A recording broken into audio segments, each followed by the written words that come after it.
Hello everyone, कैसे हैं आप सब लोग। आज हम करेंगे 11 नवंबर के इंपॉर्टेंट करंट अफेयर्स। ये आप लोगों के एग्जाम के लिए बहुत ही ज़्यादा इंपॉर्टेंट होंगे। रीज़न क्या है, क्योंकि ये जो क्वेश्चंस आज आप लोग देखेंगे, ये क्वेश्चन डेफिनेटली एक से दो क्वेश्चन आपको एग्जाम में दिखेगा। तो चलिए स्टार्ट करते हैं आज की क्लास। जो भी लोग ये चैनल पहली बार देख रहे हैं, आप इस चैनल को सब्सक्राइब कर सकते हैं। साथ ही साथ आपको अगर ये वीडियो पसंद आती है तो इस वीडियो को लाइक ज़रूर कर देना। कल हम लोग डिस्कस करेंगे नवंबर फर्स्ट वीक के करंट अफेयर्स। जो हम लोगों ने स्टार्टिंग के थोड़े से दिन मिस हुए हैं, वो हम कोशिश करेंगे वहां पे कवर करने की। इसी के साथ साथ आप लोगों का मॉक टेस्ट शेड्यूल इस तरीके से आप लोगों के सामने है। आज आप लोगों का 15 नवंबर को हम लोगों ने रखा गया असिस्टेंट रजिस्ट्रार का मॉक टेस्ट नंबर 1। आप लोग ये टेस्ट अटेम्प्ट करें, उसके बाद अपने स्कोर कार्ड को सिर्फ देखें, नोट कर ले कहीं पे। उसके बाद जिस तरीके से तैयारी चलेगी हम उस पर बात करेंगे। पहला टेस्ट आज आपका इसका है, कल होगा आपका जेएसए का टेस्ट, और फिर 17 को होगा आपका सब इंस्पेक्टर फाइनेंस का टेस्ट। और साथ ही साथ आप लोगों को बता दें, जो ट्रिपल एस लाइब्रेरी है जम्मू कश्मीर में ओपन हो गई है। कहाँ पे हुई है? ये हुई है second floor GD complex, opposite parade ground Jammu. आप जो लोग जम्मू से हैं, आप लोगों को रास्ता पता होगा, जो रास्ता शालामार को जाता है परेड से, वहीं पे मेन लोकेशन है। मैं आपको जो हमारी ट्रिपल एस फैमिली है, यानी कि जो आप लोग हैं, आप लोगों को बहुत जल्द एक लाइब्रेरी का टूर दूंगा, जिसमें आपको सारा दिखाऊंगा किस तरीके से हम लोगों ने बनाई है। तो आप लोग आ सकते हैं यहाँ पे। रजिस्ट्रेशन ओपन है। 60 to 70% सीट्स यहाँ पे रिजर्व हो चुकी हैं। तो चलिए, आप लोग इसी तरीके से हमें प्यार देते रहे। बहुत जल्द हम लोग जम्मू कश्मीर की हर डिस्ट्रिक्ट में एक लाइब्रेरी को ओपन करेंगे, और नेशनल लेवल एग्जाम्स में सबसे ज़्यादा सिलेक्शन जम्मू कश्मीर से लेके आएंगे। तो चलिए स्टार्ट करते हैं आज के करंट अफेयर्स। आज के करंट अफेयर्स काफ़ी इंपॉर्टेंट होंगे, तो थोड़ा ध्यान से सुनिएगा। सबसे पहला क्वेश्चन आप लोगों के सामने है। डीआरडीओ ने अभी हाल ही में एक बायलैटरल इनोवेशन एग्रीमेंट साइन किया है। किसके साथ किया है ये? जिसके तहत dual use of technology by startups and MSME जो हैं उस पर काम किया जाएगा। तो डीआरडीओ ने अभी हाल ही में जो ये साइन किया है एमओयू, इन्होंने साइन किया है इजराइल के साथ। अब यहाँ पे थोड़ी सी चीज़ें आपको डीआरडीओ के रिलेटेड याद रखनी है। डीआरडीओ के रिलेटेड चीज़ें जो आपको पता होनी चाहिए वो क्या है, मैं आपको बता देता हूँ। डीआरडीओ ने काफ़ी सारी चीज़ें इस समय इनके अलावा भी लॉन्च की है। एमओयू किसके साथ किया वो तो आपको याद रखना ही है। डीआरडीओ ने निर्भय मिसाइल लॉन्च की है। निर्भय क्रूज मिसाइल जो है उसको जो है इंडिजिनसली डेवलप्ड, इसको बनाया है। ये आप लोगों से एग्जाम में पूछा जा सकता है। इसके अलावा आपको याद रखना है, डीआरडीओ ने आपका अग्नि पी जो है, इसमें पी क्या है, इसका भी एडवांस वर्जन लॉन्च किया है। अग्नि का 5th जो है वर्जन वो भी लॉन्च किया गया है, जिसकी रेंज जो है वो इंटर कॉन्टिनेंटल मिसाइल होगी। पहला तो ये भी आपको याद रखना है। पिनाका रॉकेट्स का इन्होंने क्या किया है, एडवांस वर्जन लॉन्च किया है। और साथ ही साथ आपको बता दूं, जो ये चीज़ें मैं आपको बताता हूँ, ये अभी हाल ही में सीडीएस के एग्जाम में पूछी गई है। एक बच्चे ने कमेंट किया था कि करंट अफेयर मैक्सिमम उसके ठीक हुए थे। सीडीएस में यही क्वेश्चंस आपको पूछे गए थे। इनके अलावा आपको याद रखना है एक नाम जो आपको एग्जाम में पूछा जाएगा, वो है आईएनएस विक्रांत। अब आईएनएस विक्रांत क्या है? ये फर्स्ट इंडिजिनसली डेवलप्ड क्या है, ये है एयरक्राफ्ट कैरियर। ये इंडिया ने बनाया है। और साथ ही साथ मुझे जो बच्चों की रिक्वेस्ट आ रही थी नोट्स के रिलेटेड, अब मैं क्या करूंगा, जो आपको नोट्स पीडीएफ हम प्रोवाइड करते हैं वो मैं आपको यही जिसपे सब लिखा हुआ होगा वो सब आपको सेंड कर दूंगा। तभी मैं यहाँ पे थोड़ा साफ लिखने की कोशिश करूंगा। तो डीआरडीओ ने भी हाल ही में किया है। अब डीआरडीओ के बारे में आपको याद रखना है, डीआरडीओ के चेयरमैन कौन है? डीआरडीओ के चेयरमैन है इस समय जी सतीश रेड्डी। जी सतीश रेड्डी जो है इस समय चेयरमैन है। डीआरडीओ का हेडक्वार्टर कहाँ पे है? तो डीआरडीओ का हेडक्वार्टर है आपका न्यू दिल्ली में। डीआरडीओ भवन बेसिकली उसे कहते हैं, लेकिन आपको याद रखना है कहाँ पे है, तो ये है न्यू दिल्ली में। पहला पॉइंट। इसके अलावा काफ़ी सारे एयरक्राफ्ट भी डीआरडीओ ने किए हैं। नाम मैं आपको लिख देता हूँ जिससे कि आपको ये याद रहेंगी चीज़ें। डीआरडीओ ने लॉन्च किया है, एक तो आ गया आपका डीआरडीओ लक्ष्य, एक आपका आ जाता है यहाँ पे अवतार, और एक आपको याद रखना है निशांत। इन तीनों के नाम भी याद रखना, एग्जाम में हो सकता है आपको ये देखने को मिले। और इजराइल की अगर हम बात करें यहाँ पे, इजराइल की जो प्राइम मिनिस्टर है उनका नाम याद रखना, ये चेंज हुए हैं। इनका नाम है नफ्ताली बेनेट। तो इनका नाम भी आप लोग याद रखना। बात करते हैं नेक्स्ट क्वेश्चन के ऊपर। इंडिया ने पहला सेंटर बनाया है for research on drone technology. ये किस इंस्टीट्यूट ने लॉन्च किया है? तो ड्रोन के ऊपर जो अभी हाल ही में इंडिया ने पहला रिसर्च सेंटर बनाया है, ये किया गया है किसके द्वारा लॉन्च? ये किया गया है आईआईटी गुवाहाटी के द्वारा लॉन्च। पहला पॉइंट तो आपको ये पता होना चाहिए। इसके अलावा अब यहाँ पे 2-3 चीजें आपको पता होना चाहिए। सबसे पहले आपको पता होना चाहिए जितने भी ड्रोन है ये किसके अंडर आते हैं, ये आते हैं सिविल एविएशन मिनिस्ट्री के अंडर। सिविल एविएशन मिनिस्ट्री के इस समय मिनिस्टर कौन है, वो है ज्योतिरादित्य सिंधिया। इनका नाम याद रखना, ज्योतिरादित्य सिंधिया। इनकी कॉन्स्टिट्यूंसी क्या है, ये एमपी से इनकी कॉन्स्टिट्यूंसी है, आपको ये भी पता होना चाहिए। एक और चीज आपको याद रखना है, अभी हाल ही में एक लॉन्च किया गया था आई ड्रोन। अब इसमें क्या है, ये आपको लिए फुल होमवर्क है। I stand for ICMR homework, और आपको बता दूं एनई जो था वो था नॉर्थ ईस्ट। इसकी फुल फॉर्म याद रखना, ये दो तरीके से पूछा जा सकता है। कोविड वैक्सीन किस तरीके से पहुंचाने की बात की गई थी, तो आईसीएमआर नॉर्थ ईस्ट में जो है ड्रोन के हेल्प से पहुंचाने की बात की गई है, तो ये याद रखना। ड्रोन के रिलेटेड पहला पॉइंट आपको ये याद रखना है। इसके अलावा अब बात करते हैं नेक्स्ट क्वेश्चन के ऊपर।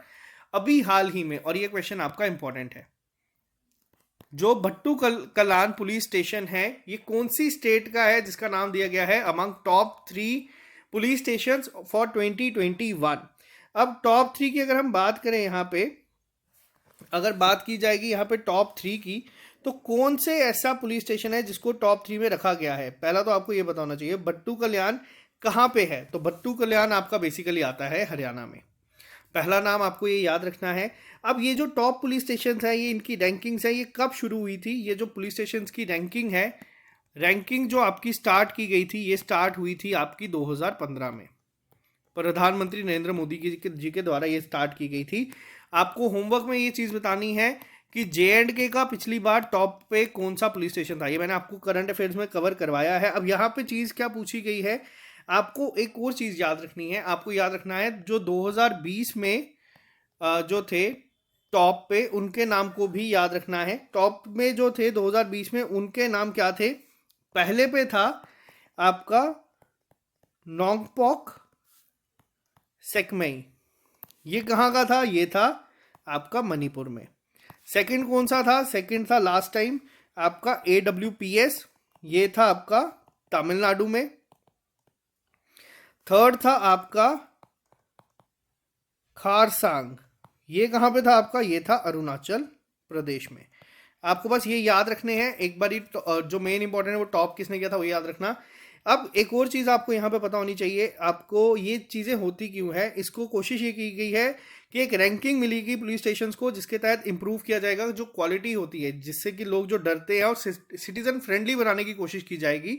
इसके लिए बात करते हैं नेक्स्ट क्वेश्चन के ऊपर, काफ़ी ज़्यादा इंपॉर्टेंट है। इंडियन नेवी ने अभी हाल ही में कौन सा एडिशन है गोवा मैरीटाइम कॉन्क्लेव का जिसको होस्ट किया है। अब आपको ये भी पूछा जा सकता है कि जो गोवा मैरीटाइम कॉन्क्लेव है इसको होस्ट कौन करता है, तो ये भी आपको पता होना चाहिए, पहला पॉइंट।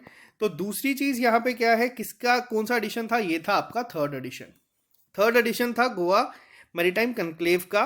तो ये 8 नवंबर को हुआ था, यहाँ पे आपको सिर्फ ये याद रखना है। इसके अलावा जो नेक्स्ट क्वेश्चन है ये आता है आपका मोस्ट इंपॉर्टेंट कैटेगरी में। अभी हाल ही में रैंक क्या रहा है इंडिया का क्लाइमेट चेंज परफॉर्मेंस इंडेक्स में। अब यहाँ पे इंटरेस्टिंग चीज़ क्या है, पहला आपको पूछा क्या जाता था टॉप्ड बाय, कि टॉप किसने किया है, तो यहाँ पे आपको बता दूं टॉप किसी ने भी नहीं किया है। जो रैंक 1 से लेके रैंक 3 तक है इस पे कोई भी नहीं है। 4th रैंक पे रखा गया है डेनमार्क को, क्योंकि कोई भी कंट्री ऐसी नहीं है इनके अकॉर्डिंग जो इस पे फॉल करती है। अब यहाँ पे एक चीज़ आपके सामने बनती है कि ये जो आपका क्लाइमेट चेंज परफॉर्मेंस इंडेक्स है, इसमें इंडिया का रैंक क्या रहा है, इसमें इंडिया का रैंक रहा है 10th। और 4th कौन सी है, 4th है डेनमार्क। ये बहुत इंपॉर्टेंट है आपके एग्जाम पॉइंट ऑफ व्यू से, आपको याद रखना है। पहले 3 जो है वो खाली रखे गए हैं। ये जो रिपोर्ट आई है ये आई कब है, ये आई है COP26 में। मैंने आपको बताया था ये 26th कॉन्फ्रेंस ऑफ पार्टीज थी, तो ये याद रखना, ये चीज़ें आपको देखने को मिलेगा। ये बहुत ही ज़्यादा इंपॉर्टेंट है। बात करते हैं नेक्स्ट क्वेश्चन के ऊपर, जो सबसे ज़्यादा इंपॉर्टेंट आप लोगों के एग्जाम पॉइंट ऑफ व्यू से होगा। अभी हाल ही में पहली ग्लोबल हैकाथॉन जो है हार्बिंगर 2021, ये इनोवेशन फॉर ट्रांसफॉर्मेशन है, ये लॉन्च की गई है स्मार्टर डिजिटल पेमेंट्स के अंडर, थीम के अंडर। तो ये किसने की है, और ये पहली है ग्लोबल हैकाथॉन, पहला। अब यहाँ पे आपको एक चीज़ मैं यहाँ पे दिखा दूँ, ये जो पहली बार है यहाँ पे चीज़ का ध्यान रखना किसने की है, आरबीआई ने की है। ये आपके एग्जाम में स्पेसिफिकली टॉपिक है, रिजर्व बैंक के ऊपर क्वेश्चंस आपको हर एग्जाम में देखने को मिलते हैं, तो ये याद रखना। अभी हाल ही में जो बच्चे कहते हैं कि हम लोग बैंकिंग करंट अफेयर्स क्यों पढ़ते हैं, तो आपको बता दूं, आपके जो अभी एग्जाम हुआ है उसमें पूछा गया था कि अगस्त में कौन से बैंक का लाइसेंस जो है वो आरबीआई ने कैंसिल किया है। ये आपके जेके एसएसबी में भी पूछा गया है, तो ये इसीलिए हम लोग ये चीज़ें पढ़ते हैं, याद रखना। ये क्वेश्चन काफी इंपॉर्टेंट है दो रीजंस की वजह से। रीजन क्या है, पहला है ग्रो योर बिजनेस हब। ये अभी स्मॉल बिजनेस को मजबूत करने के लिए लॉन्च किया गया है इंडिया में। किसने लॉन्च किया है, ये लॉन्च किया गया है मेटा के द्वारा। अब मेटा जो है, पहले इसका नाम क्या था, पहले इसका नाम था फेसबुक। पहले इसको फेसबुक के नाम से जाना जाता था। इसके अलावा आपको बता दूं, ये जो क्वेश्चन है, अब ये नाम चेंज होने की वजह से ज़्यादा इंपॉर्टेंट हो गया है, आप लोगों को याद रखना है। ग्रो योर बिजनेस हब जो है लॉन्च किया गया है मेटा के द्वारा, ताकि जितने भी स्मॉल और मीडियम बिजनेसेस हैं उन्हें किस तरीके से बूस्ट किया जाए, उस पर काम किया जाएगा। बात करते हैं नेक्स्ट क्वेश्चन पे। ये है आपका मोस्ट इंपॉर्टेंट क्वेश्चन। अभी हाल ही में कौन होंगे अगले chief of naval staff defence ministry के द्वारा, किसे अपॉइंट किया गया है, ये सबसे ज्यादा इंपॉर्टेंट है। अभी कौन है, अभी आज की डेट में है करमबीर सिंह प्रेजेंटली, लेकिन जो बनाए जाएंगे वो कौन है, उनका नाम है आर हरि कुमार। ये सबसे ज्यादा इंपॉर्टेंट क्वेश्चन है आज का, ये बहुत देर तक आपको एग्जाम में देखने को मिलेगा। अब आपके लिए होमवर्क क्या है, होमवर्क में आपको बताना है कि चीफ ऑफ एयर स्टाफ कौन है, ये आपको बताना है। एयरफोर्स का इस समय कौन है हेड, आपको ये बताना है। ये आपके लिए होमवर्क है, क्योंकि वो भी अभी हाल ही में चेंज हुए हैं। नोवो नॉर्डिस्क एक कंपनी है जो डायबिटीज इनोवेटिव सॉल्यूशन प्रोवाइड करती है। इन्होंने हाल ही में कौन से क्रिकेटर को अपना ब्रांड एम्बेसडर बनाया है। अब ये क्वेश्चन आप लोग देखेंगे, आपको पहले बता दूं, अगर क्वेश्चन पूछा गया है डायबिटीज के ऊपर, एग्जाम में क्वेश्चन बनता है वर्ल्ड डायबिटीज डे कब होता है। वर्ल्ड डायबिटीज डे आपका हर साल मनाया जाता है 14 नवंबर को, ये भी याद रखना। एग्जाम में 2 से 3 बार पूछा गया है। ये क्यों मनाया जाता है, ये क्या होता है, क्या है बेसिकली, ये बर्थ एनिवर्सरी होती है सर फ्रेडरिक बेंटिंग की। अब ये कौन है, तो इन्होंने क्या बनाया था, इन्होंने डिस्कवर करा था इंसुलिन। अब आपको पेपर में जो डिस्कवरी पे क्वेश्चंस पूछते हैं, तो इस तरीके से हो सकता है आपको देखने को मिले कि इंसुलिन किसने बनाया, वो बनाया है सर फ्रेडरिक बेंटिंग ने। अब यहाँ पे आते हैं क्वेश्चन पे, किसको बनाया गया है, तो ये बनाया गया है कपिल देव को। कपिल देव को अपॉइंट किया गया है यहाँ पे, तो ये याद रखना। नेक्स्ट क्वेश्चन पे आते हैं। अभी हाल ही में इंडिया ने कितने मेडल जीते हैं, जो भी इनॉग्रल एडिशन था इंटरनेशनल शूटिंग स्पोर्ट फेडरेशन के द्वारा प्रेसिडेंट क्लब कप, जो पोलैंड में खेला गया है। अब यहाँ पे ये भी याद रखना कि ये इवेंट हुआ कहाँ पे है, तो ये भी उतना ही इंपॉर्टेंट है। कितने मेडल जीते गए हैं, आपको ये याद रखना है। इंडिया ने टोटल जीते हैं 5 मेडल्स। 5 मेडल जो इंडिया ने जीते हैं, इसमें क्या था, इसको बाइफरकेट कर देता हूँ। 2 गोल्ड हैं, 2 इसमें आपके सिल्वर है, और 2 इसमें आपके आते हैं ब्रॉन्ज। तो ये आपके यहाँ पे जीते हैं गए हैं मेडल्स। किस प्लेयर ने जीते हैं, इतना इनके नाम इंपॉर्टेंट नहीं है, बट एक नाम आपको याद रखना है, वो है मनु बाकर। मनु बाकर ने ही दोनों गोल्ड जीते हैं, तो ये इसीलिए इनका नाम सबसे ज्यादा इंपॉर्टेंट है, जो आपको याद रखना है। बहुत ज्यादा इंपॉर्टेंट होगा एग्जाम पॉइंट ऑफ व्यू से। इंटरनेशनल शूटिंग स्पोर्ट फेडरेशन का हेडक्वार्टर कहाँ पे है, क्योंकि ये क्वेश्चन मैं आपको पढ़ाता हूँ, ये पेपर में पूछा भी गया था।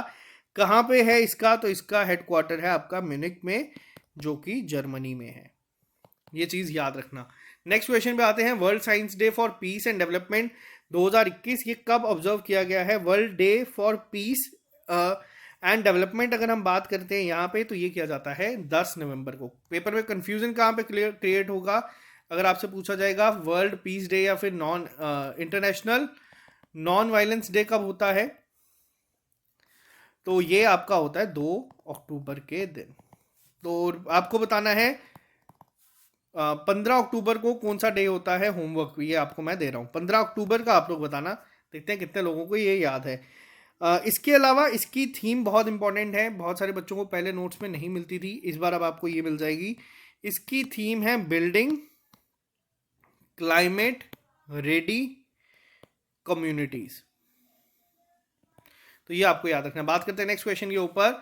मेघालय कैबिनेट ने अप्रूव करा है creation of dash as a 12th district. अब आपसे एग्जाम में पूछा जा सकता है मेघालय की टोटल डिस्ट्रिक्ट कितनी है। टोटल डिस्ट्रिक्ट है मेघालय की 12। अगर आपसे पूछा जाए किसको किया गया है क्रिएट, तो वो है ईस्टर्न वेस्ट खासी हिल्स को अपनी 12th डिस्ट्रिक्ट बनाया गया है। अब यहाँ पे जो है क्वेश्चन बनता है आपसे, मेघालय के सीएम कौन है इस समय? मेघालय के जो सीएम हैं इनका नाम है कोनार्ड कोंकाल संगमा जी। अब ये मैंने इतना अजीब लिख दिया कि आप लोगों को दिखेगा नहीं, बट फिर भी ये आपको याद रखना है। तो ये थे आपके आज के important current affairs. I hope आप लोगों को जो इंपॉर्टेंट पॉइंट्स हैं वो मैंने यहाँ पे डिस्कस कर दिए हैं, आप लोगों को ये चीज़ें समझ आ गई होंगी। बहुत जल्द हम मिलेंगे कल नए लेक्चर के साथ। जो पुराने पेंडिंग करंट अफेयर्स हैं वो मैं कवर करवा दूंगा, घबराइएगा मत, मेहनत करते रहो। और साथ ही साथ अगर आप लोगों का ये एग्जाम है, मैं आज सुबह ही सब इंस्पेक्टर फाइनेंस के लिए एक प्रॉपर स्ट्रेटेजी जो है वो लेके आया हूँ आप लोगों के लिए। आप लोगों को मैंने बताया है किस तरीके से चीज़ों को 30 डेज में ब्रेक करो। बहुत जल्द मैं यहाँ पे लेके आऊँगा आप लोगों के जीएसए के लिए और असिस्टेंट रजिस्ट्रार के लिए। अभी तक बहुत सारे जो हमारे केएस के एक्सपीरियंस है वो ऑलरेडी तैयारी कर ही रहे हैं, बहुत सारे ऐसे भी बच्चे कर रहे हैं। ऑल द बेस्ट, पढ़ते रहो, मेहनत करते रहो, मॉक टेस्ट में नोट करो कि कहाँ पे कमी आ रही है, किस तरीके से इंप्रूव हो सकता है, क्योंकि अब 1 महीना हमारे पास तकरीबन है और बहुत सारे बच्चे ये कह रहे हैं कि उनको फाइनेंस अकाउंट असिस्टेंट के लिए भी एक स्ट्रेटेजी वीडियो चाहिए। तो मैं आपको लिए वो भी कोशिश करूंगा निकाल के लेके आने की।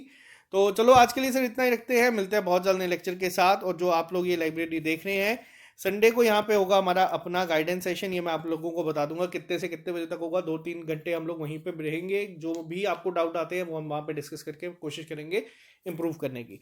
तो चलिए bye bye, take care, all the best, मिलते हैं बहुत जल्द नए लेक्चर के साथ। अगर आप इस चैनल पर नए हैं, इस चैनल को सब्सक्राइब कर लीजिए। आप लोगों के प्यार की वजह से हम लोग 154 के क्रॉस कर गए। तो चलिए bye bye, take care, all the best, have a nice day. मिलते हैं आप सबसे बहुत जल्दी।